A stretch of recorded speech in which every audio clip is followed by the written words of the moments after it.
Night, February 26, 1991. The Iraqi desert, 70 kilometers west of Basra. Captain Rashid al-Hamdani sits cramped inside his T-72M turret, hatches sealed against the sandstorm that has turned the world into howling darkness.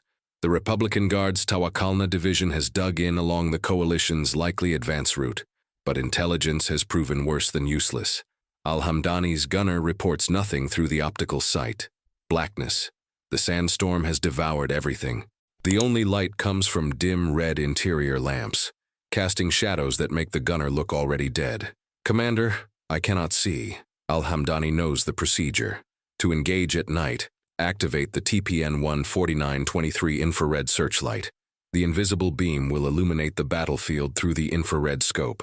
Simple, proven Soviet technology. But there is a fatal flaw no Soviet instructor mentioned. The infrared searchlight is invisible to human eyes. But to anyone with modern night vision or thermal imaging, that beam becomes a screaming advertisement of position. Turning it on is not reconnaissance, it is suicide. The last thing thousands of Iraqi tank crews saw wasn't the enemy. It was nothing. Absolute darkness. And then fire. The Gulf War wasn't just military victory. It was technological massacre that exposed a 20-year gap in night fighting capability. While Soviet export tanks fought blind, American thermal optics turned night into day. This asymmetry redefined armored warfare and shattered the myth of Soviet tank superiority. This is the story of how technology created predator-prey dynamics on the battlefield, how Iraqi tankers experienced sensory deprivation warfare, and why the M1 Abrams thermal vision represented a paradigm shift that rendered an entire generation of Soviet armor doctrine obsolete. The T-72M that Captain al-Hamdani commanded represented the twilight of a technological era. The TPN-14923 infrared system operated on active illumination. An infrared projector emitted light at wavelengths just beyond human perception. The gunner, peering through a specialized scope, could see this reflected light, transforming night into ghostly green shapes. The fatal flaw was the assumption of symmetry. Soviet engineers presumed both sides would use similar technology. If everyone used infrared searchlights, everyone revealed position simultaneously. Advantage went to whoever fired first. By 1991, that assumption was catastrophically obsolete. To anyone with passive night vision devices, an activated infrared searchlight appeared as a blazing beacon. American troops wearing ANPVS-7 goggles could see the IR beam like a spotlight. Worse, American tanks with thermal imaging didn't need Iraqis to turn on searchlights at all. But when they did, when doctrine forced Iraqi gunners to activate that fatal lamp, it transformed hunt into execution. Effective range of the TPN-1 system reached perhaps 1,000 meters under optimal conditions, degrading sharply in dust and smoke. Beyond that range, Iraqi gunners stared into empty darkness, their weapons silent. They were World War II tankers trapped in a late 20th century conflict. While Iraqi tankers peered through obsolete optics, American M1A1 Abrams crews inhabited a different perceptual reality. The Hughes aircraft AN/VSG-2 thermal imaging system detected infrared radiation in wavelengths, where all objects above absolute zero emit thermal energy. The hotter an object, the more it glows. Desert physics made this devastatingly effective. At night, air temperatures plummeted to 10 or 15 degrees Celsius. Sand cooled rapidly. But tanks, engines running, hulls retaining warmth, maintained temperatures between 60 and 80 degrees. This 50 to 70 degree differential appeared on thermal displays as stark white targets against black backgrounds. American gunners reported identifying tank models at 3,000 meters, counting crew members, tracking muzzle flashes through sandstorms thick enough to reduce visible light to zero. Even in the worst conditions, thermal imaging penetrated airborne dust and rendered the battlefield transparent. The M1A1's fire control integrated thermal sight with laser rangefinder and ballistic computer, from target acquisition to trigger pull, under 8 seconds. First round hit probability exceeded 90%. Iraqis, even if they could see, relied on manual range estimation. Their hit probability barely reached 30% under ideal conditions. This was not combat. This was one side hunting while the other stumbled blind through a killing ground. For Captain al-Hamdani and thousands of Iraqi tankers, the Gulf War was an experience of disembodied terror, of dying without seeing death's source. Post-war interviews revealed consistent psychological patterns, the overwhelming sensation of fighting ghosts, of combat in a dimension Iraqis could not access. One Republican Guard commander described it with haunting simplicity. We heard explosions. We saw flashes when our tanks died, but we never saw them. We never saw the Americans. It was like fighting jinn, invisible spirits. The metaphor captured the sensory void Iraqi crews inhabited. The tactical dilemma paralyzed Iraqi doctrine. Keep infrared searchlights off. Remain blind until sabot rounds tear through hulls. Activate searchlights. Transform into backlit targets for an enemy tracking them for minutes. The Battle of Norfolk, fought February 27, 1991, demonstrated catastrophic consequences. The Iraqi 18th Mechanized Brigade engaged U.S. 1st Infantry Division during midnight sandstorm. Iraqi defenders heard approaching armor but saw nothing. They fired illumination rounds, desperate for visual reference. The flares revealed only swirling sand. Then the killing began. American tanks at 1,500 to 2,500 meters began systematic engagement. Thermal sights rendered Iraqi armor as perfect targets despite sandstorm. Iraqi crews, blind, fired at muzzle flashes. Most never located targets. Many activated infrared searchlights in final desperation, achieving seconds of grainy visibility before rounds struck vehicles. 2 hours. Over 300 Iraqi armored vehicles destroyed. U.S. tank losses to enemy fire, 0. Survivors described not combat, but systematic execution, mechanical destruction by an enemy that never materialized from darkness. One captured battalion commander told interrogators, "We were animals being hunted. We could hear the predator. We could smell smoke from its kills. But we could not see it and we had no way to fight back." In Moscow, reports from Iraqi advisors triggered what GRU analysts described as controlled disbelief.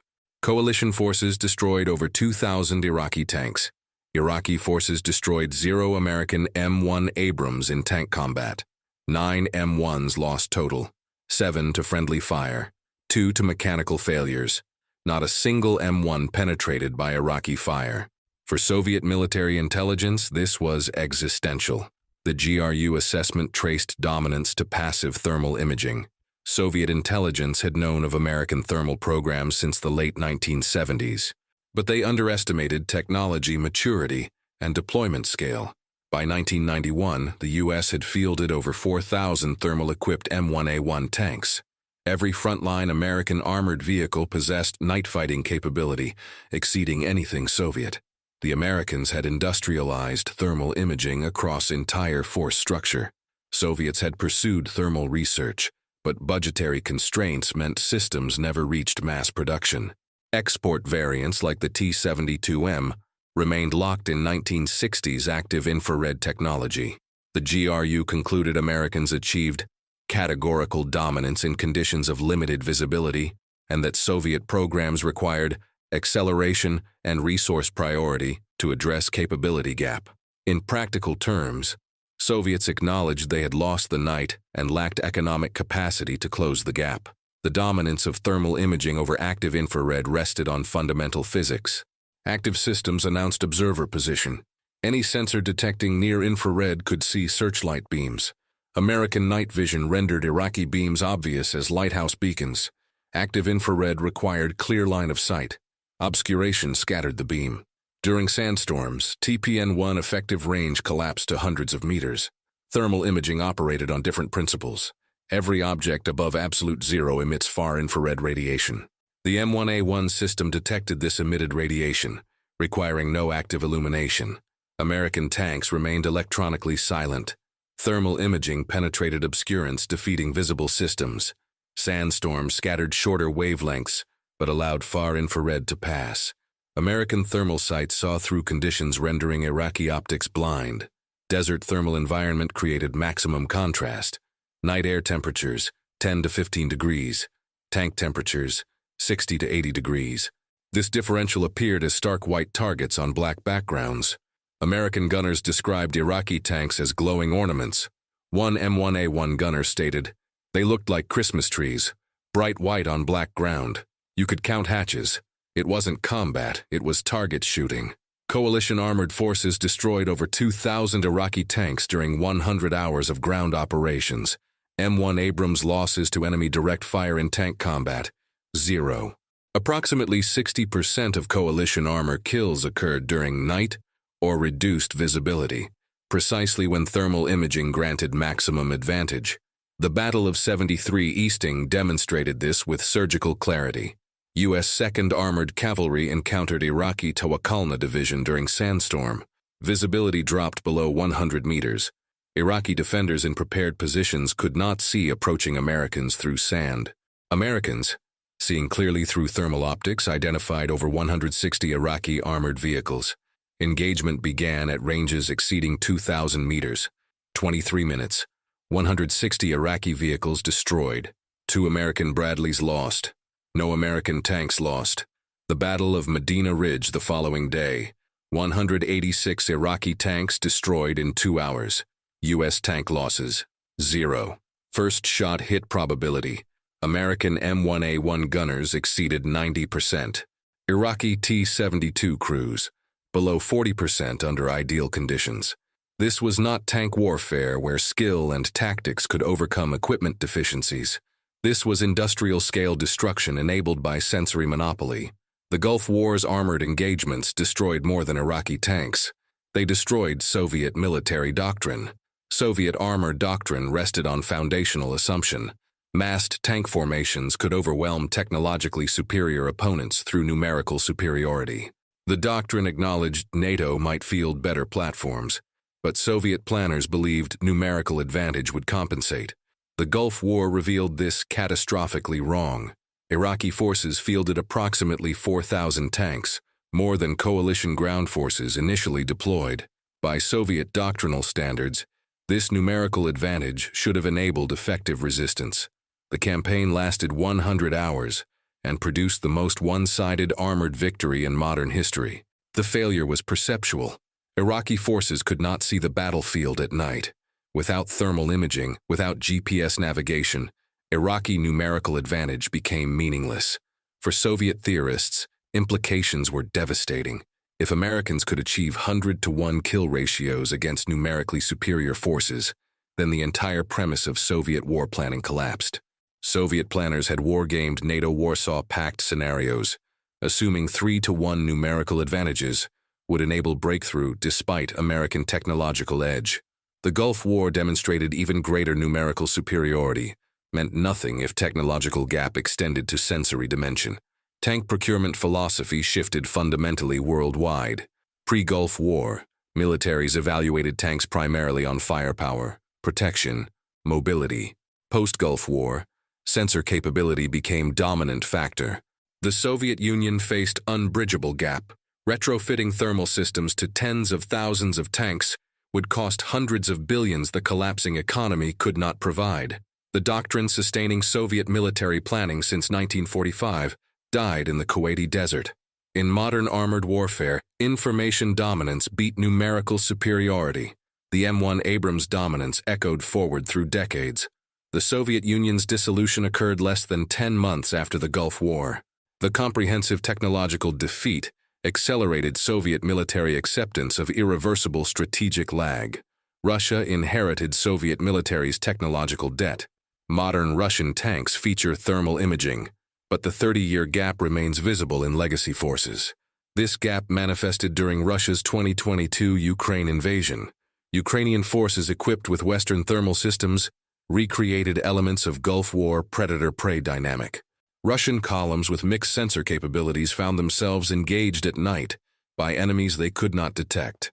Russian tank crews described experiences nearly identical to Iraqi crews 3 decades earlier. Combat in darkness against unseen enemies. Sudden impacts from unknown directions. Terror of being hunted without sensory access to hunter location. Thermal imaging has proliferated beyond state militaries. Commercial thermal optics below $2,000 are now available. Consumer quadcopters with FLIR cameras fly over Ukrainian battlefields, providing real-time thermal surveillance. The Gulf War demonstrated darkness no longer provides concealment against technologically sophisticated militaries. The 2020s demonstrate darkness may soon provide no concealment against anyone. The invisible M1 Abrams was not actually invisible. It was fighting in a dimension Iraqi tankers could not access, operating in the thermal spectrum, with sensors converting night into clarity while opponents remained blind. American tanks needed only to see first, shoot first, and return to darkness that, for them, was not dark at all. Captain al-Hamdani's final decision, choosing between dying blind or dying seen, encapsulated the helplessness of confronting technologically superior enemies. Both options ended the same way. The lesson from Baghdad's desert is not that technology wins wars. The lesson is that information dominance determines who survives in the dark, that seeing the enemy before they see you has always been fundamental advantage, and that technology granting sensory access while denying it to opponents is more decisive than firepower or numbers. In warfare's future, there may be no darkness left to hide in. The thermal spectrum has been weaponized. And unlike visible spectrum where darkness provides cover, the thermal spectrum cannot be extinguished. As long as an object emits heat, it glows. As long as it glows, it can be seen. And as long as it can be seen, it can be killed. If this investigation into how thermal imaging changed warfare forever revealed something that shifted your understanding of modern combat, subscribe to the channel. Hit the like button if you want more stories about invisible wars fought in the electromagnetic spectrum. Drop a comment. What other Cold War technology gap do you want explored? Next time we reveal how a single Soviet defector handed NATO the blueprints to defeat every Warsaw Pact tank, and Moscow never knew until the shooting started. If this deep dive into thermal warfare revealed something new, subscribe for more Cold War tech stories. Hit like if you want the next episode. Comment below. What technology gap should we explore next?